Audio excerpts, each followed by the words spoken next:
Pandas. They're my daughter's favorite animal. I think it's fair to say that if ever there was an animal which has captured the public's imagination, it's pandas. Well, that's assuming you ignore cats and dogs, obviously. It'll take more than a cute bear to knock them off of the top spot. Oh, but did you know, thanks to the incredible conservation work that's being done in China and around the world, pandas are no longer endangered. Amazing! That said, they're still considered vulnerable. So, this zoo is extraordinarily lucky and honored to be part of that conservation effort. It really speaks to our reputation, a reputation that you're going to be in charge of maintaining, along with all the general maintaining too. I really can't tell you how important the welfare of those pandas is. Oh, wait, I can. It is vitally important. The eyes of the world are on you, my friend. Although, perhaps more pressingly, the eyes of Nancy are on you too. Welcome to China. This is Bernie's brand new Panda Celebration Zoo. So new, in fact, that it's not quite finished, but we'll deal with that later. First, let's take a tour of the zoo.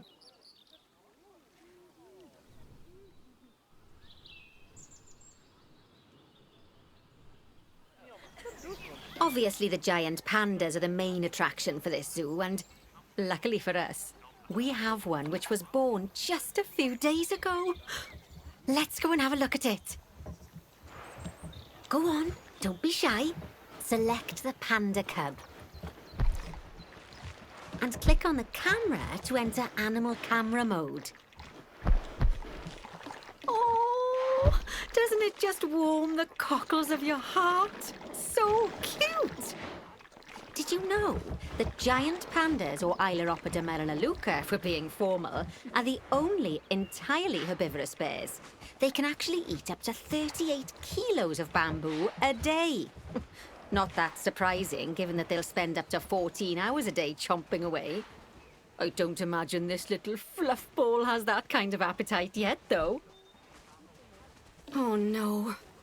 I just got word from one of our keepers that a sable antelope was placed into a habitat without going through quarantine first, and that they're displaying signs of disease. We'll have to move them into quarantine to stop the infection from spreading to the other animals. To do that, go to the highlighted habitat, find the infected animal, and then select them to bring up their information panel. Good. Now click Move and then transfer them into quarantine. I've highlighted the quarantine facility in the zoo for you. Oh, phew. That's a relief. Now that we've stopped the infection from spreading any further, we need to build a vet surgery so the antelope can be treated and then returned to his habitat. I've already highlighted where I'd like you to build it, so why don't we head over there?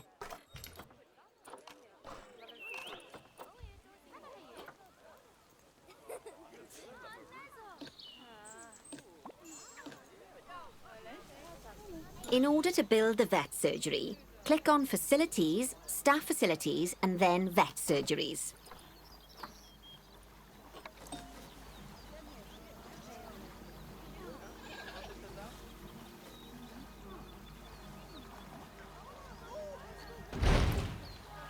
That's the job. Vet surgeries play a very important role in a zoo, as they're the only places that vets can treat the animals. Once there's room for the antelope, the vet will pick them up from quarantine and bring them to the surgery. Yes, diseases can spread through a habitat quite easily, especially if the water inside it isn't being cleaned regularly. As it happens, I just got a report that one of our water treatment facilities has broken down and the water in the flamingo and saltwater crocodile habitats has gotten dirty. I've highlighted the water treatment facility for you, so you should go and check it out. Click on the water treatment facility to bring up its information panel. Yes, I don't think you need a degree in mechanics to tell that this thing's thoroughly banjaxed. Click Call Mechanic to get them to come over and fix it for us.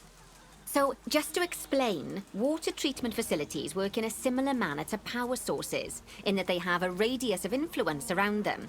That means any body of water which is even partly within that radius will be cleaned automatically. Also, like power sources, if they get damaged, that radius of influence will shrink, meaning that it might stop cleaning water sources which were only just within its reach. If you want to check how much of your zoo is covered by your water treatment facilities, then there's a heat map you can use to see the coverage. That way, you can quickly spot problem areas and rectify the issue. Good work. Now that the water treatment facility has been repaired, the water will be cleaned up in 2 shakes of a lamb's tail. You can also use mechanics to repair power facilities, transport rides, bins, benches, signs, and, as you already know, habitat barriers. Now, I'll be honest, I'm still a little worried about that disease scare we had, so I think we should do some research into it. Doing research into a disease can help prevent future outbreaks of it. And even if we do have an outbreak, it'll make the disease much less potent. I'd like you to start some research into bordetellosis. Disease research can be found in vet research, so head over to your research centre and get one of the vets researching it. Lovely job. Once that research is complete, I expect we'll send that disease packing in no time. Whew! That was a close-run thing with those antelopes. I dread to think what might have happened if you hadn't got them into quarantine as quickly as you did.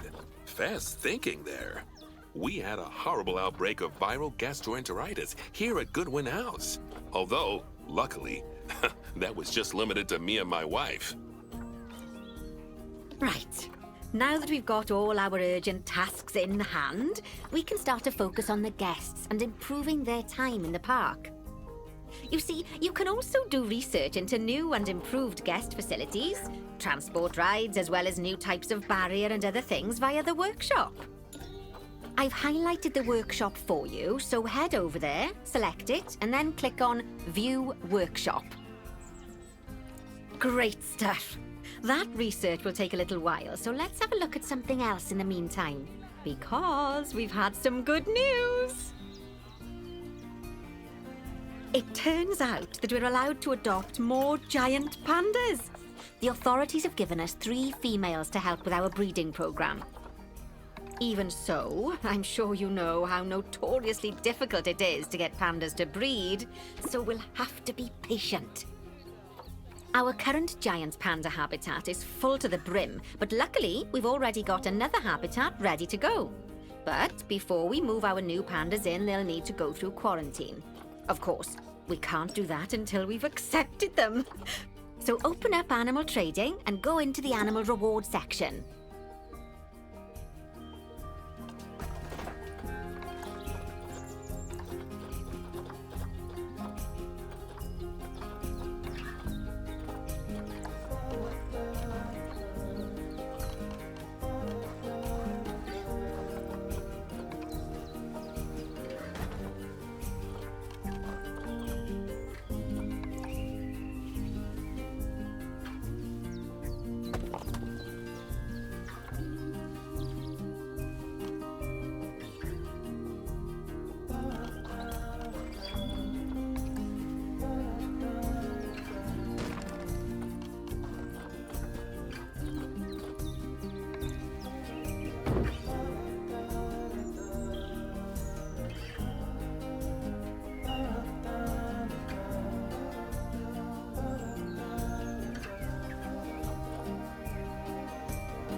Good news. Our new female pandas have been given a clean bill of health. You'd best move them into the new habitat so they can settle in.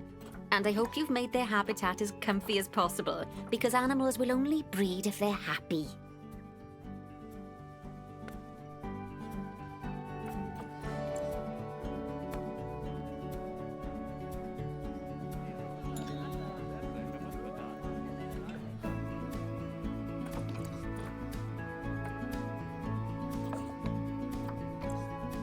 Oh, bless. I think they'll be really happy in there. Fingers crossed we'll see some lovely new cubs sooner rather than later. Right, while they're being delivered, we'd better get on with something else. Oh, dear me. There's never any time to rest when you're running a zoo, is there? Well, unless you hit the pause button. Okay, I think it's time I taught you all about work zones. I know, they don't sound as interesting as the animals, but trust me, they're ever so useful. You see, work zones are a way of making sure that your staff concentrate on specific habitats or tasks within the zoo, so they aren't wandering off elsewhere when it's time to feed the animals or the like. So let's start by creating a new work zone and then assigning a keeper to it so that they know to look after the new pandas. To do that, go into the zoo section, then click on Staff and then Work Zones. Then, click on your new keeper to bring up their information panel and go to their Employment tab. Now, click on New Work Zone. To set up your new work zone, I'll need you to select the highlighted Habitat Gate, Staff Room and Keeper Hut. Oh, and don't forget to name it something useful. Once you're done, just go ahead and exit the work zone creator. Now let's hire a new keeper and assign them to our new work zone. We don't want them getting distracted by other goings-on in the zoo. Go on, hire one.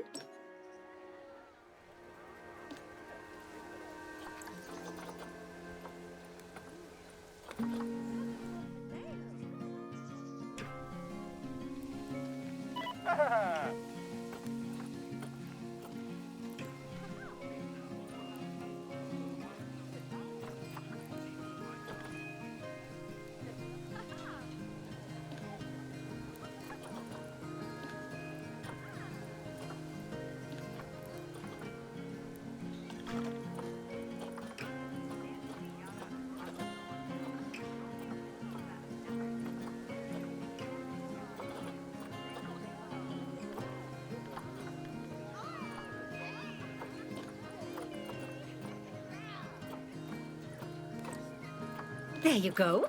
Now your keeper will focus his attention on our new pandas. Oh, and just so you know, all types of staff can be assigned work zones. Just make sure that they have access to all the buildings that they need. And one last thing, you might find it faster to assign them from the Work Zones tab in the Staff section of Zoo Management. That'll save you having to chase around selecting your staff one by one. Oh, it sounds like the brand research has been completed. You should collect your rewards, and you can do that by clicking on the notification or by going back into mechanic research. Now that we've got our lovely new Just a Memento shop designed, you should build one of them near the zoo's exit. That way the guests won't miss it on their way out and we won't miss out on their money.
Oh, that's ever so wonderful, that is.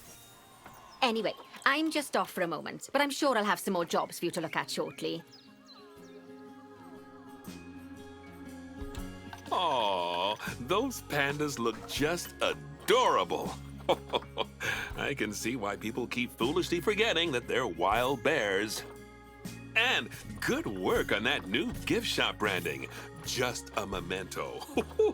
Very clever. Much better than our old overpriced gifts branding. I'm all for truth in advertising, but it was perhaps a little on the nose. Back as promised. Right. I'd like you to increase the number of different species in the zoo. Now, you can find out what species are already in your zoo by going into the zoo section and then into the animals area. And if you're wondering how you're going to fit them all in, then mixed species habitats are a great way to save space and create interesting habitats. Just make sure to check the Zoopedia to find out which species enjoy living together. E.g., don't mix lions with antelopes.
I'm sure you know by now how to make your animals happy, so you'd best get that sorted before the inspector gets here.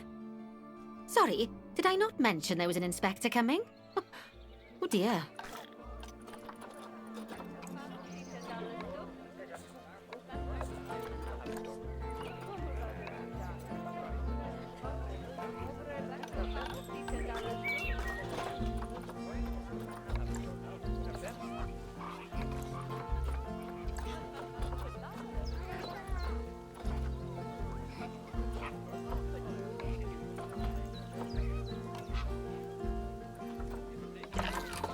Looks like you've got everything humming away nicely. Well done.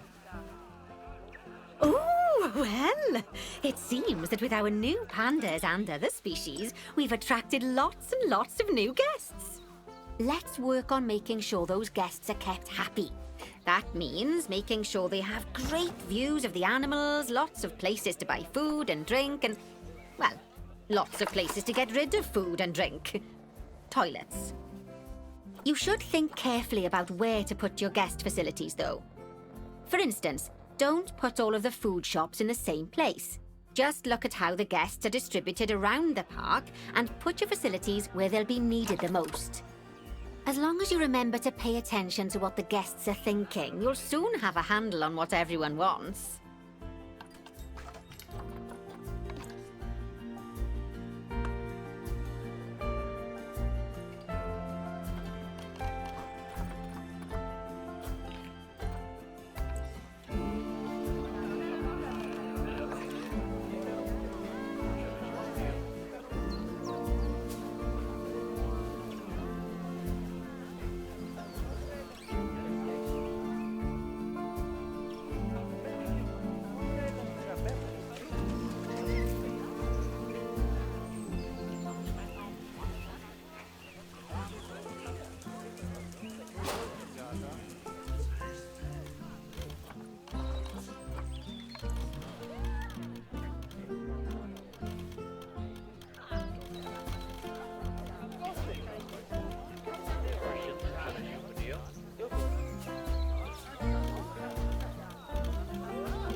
Oh, sounds like the inspector's almost here. Now, I fully expect you to pass with flying colours. Anything less, and I might have to organise a little job exchange scheme for you with whoever's mucking out the pandas.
Goodness.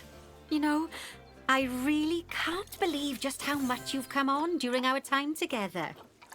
It goes to show, Bernie's got a keen eye for talent. Oh, and speaking of Bernie, he's not finished with you yet.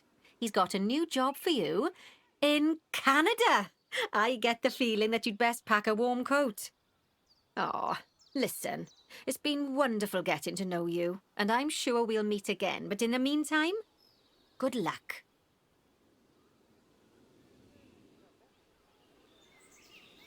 I've been told that there are smiles on the faces of all of the guests. That's a real testament to the hard work you've put into this place. And if anything, I hear the animals look even happier. Although, in all honesty, it's hard to tell with the pandas. They're so, enigmatic. Now, I'm told that Lin-Lin's quite the character, though. Oh, she's really been a hit with the visitors. You could even say the business is bam-booming. And, fingers crossed, we might even be able to feature pandas at some of my other zoos, now that you've shown everyone we know how to cater for their welfare. I shouldn't be surprised, though. After all, you've become a very capable trainee zoo manager. I suspect there isn't a single task I could throw at you which you wouldn't handle with aplomb. That said, I think the next one's gonna be a bit of a curveball.